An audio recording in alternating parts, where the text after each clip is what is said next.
1 cup of this product.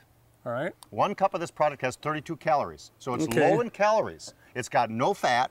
Okay. So it can't be the kielbasa. Kielbasa. Can't be the kielbasa. No, I don't think so. I don't think so. No fat. No cholesterol. No cholesterol. It's got a lot of fiber. It's got 35% of vitamin C that you need daily. It's got 100% of vitamin K. It's chock full of iron, cancer-preventing products. It's low in cholesterol, which reduces the risk of heart attacks. Isn't that great? That's very important. And I'm going to give you a little hint here. It's great in the digestive system. That's very important. I know what it is. It's the sauerkraut. You're absolutely right. It is. It really makes a big difference. You know, a lot of people, I mean, we're in Wisconsin. You know, I was just surprised we did a catering job the other day. Remember we did chicken thighs? And we took some kraut out thinking, who's going to have kraut in their chicken thighs? Had to go get more kraut. It's amazing. 3 jars of crisp kraut.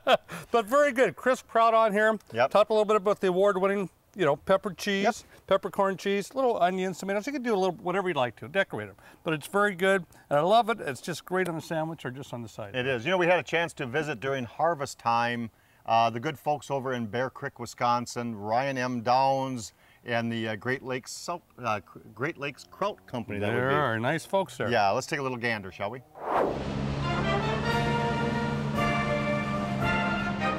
Today we're going to talk about turning this into wonderful, fresh Wisconsin sauerkraut. Crisp. Crisp.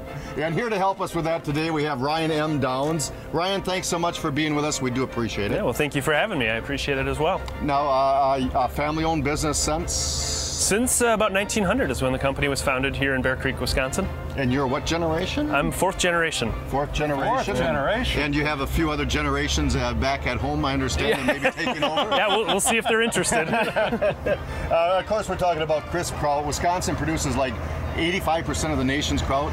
Yep, our company produces about 85% of the total sauerkraut volume consumed in North America. And the one we normally see around here is going to be like the Flanagan's crisp kraut. Yep, you'll see crisp kraut in the deli section of your store, either next to the brats or next to pork roast. Okay.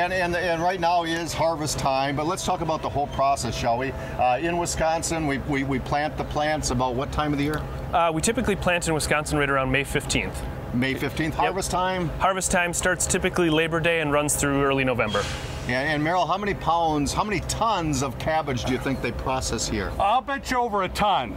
It is well over a ton. I knew that. Pretty good. Over 10 ton. 110, how many ton? We do about 150,000 tons. 150,000 tons. And let's talk about the process. We have some beautiful props behind us. We have the cabbage fresh out of the field. Yep. Take us through a little bit of the process. Yep, so obviously this cabbage here was just harvested a few minutes ago. It comes here to the pad. It's taken into the building where it is washed and shredded, cored, trimmed, salted, and then it heads to a vat, and it's only salt and cabbage that goes in. A little vat? Oh no, it's a very big vat, very big vat. Many of them hold as much as 1,100 tons. Really? Yep. And those were actually, you have some vats in there from the early 60s. Yep. But these were just produced? That's right. We just installed that vat room in the early 2000s. And how long do they ferment? It varies. When you're first putting cabbage down around Labor Day, it only takes about 3 weeks for it to ferment because the cabbage is so warm coming out of the field. Sure. But then when we're harvesting in early November, it's going to take you more like 2 months. And the process goes through, and it's mostly automated, where it gets either canned or packaged in the beautiful bags next to the meat case. We put sauerkraut in just about everything imaginable: a bag, can, barrel, pail, you name it.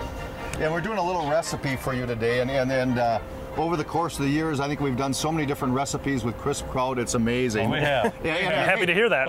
A big plug for you folks, and it's not quite that time of the season, but Merrill and I were at the Sauerkraut Fest first week in August of this year, 2010. 2011, next year, this coming year, same time period, first week of August. It's a hoot of a time. It is. August 6th through the 8th. August 6th through the 8th. Great time. Right in the big city of Bear Creek, Wisconsin, let me tell you that. That's right. Here's what we've done so far, Ryan. I actually browned up some hamburgers that we have set to the side because I wanted to get those browned up a little bit. We took the star of the show, the crisp kraut, 2 bags, and I put them in an aluminum drip pan. I added some Belgian beer, and we've let that simmer now for about 15-20 minutes so we get that the fermentation going on our grill. When you pulled that lid off, it sure smelled good. And all I'm going to do is simply take the brown burgers, and I'm going to top those and kind of push them into the star of the show. and we're going to take those brown brown burgers. We're going to push them down in the top, push them down in the top, and I'm going to seal this back up, Ryan, for about 7, 8, 15 minutes, depending on when your group is ready to eat, depending if they're having a few more extra kraut juices or not. Well, I'll tell you what, Ryan, thank you so much for the time here. It's been a pleasure. Thank you so much. Thank you. I had a lot of fun with you guys. I appreciate it. And kraut is a Wisconsin thing, and that's great. Mad Dog and Merrill's Midwest Grillin' is brought to you in part by Krrrrisp Kraut Sauerkraut.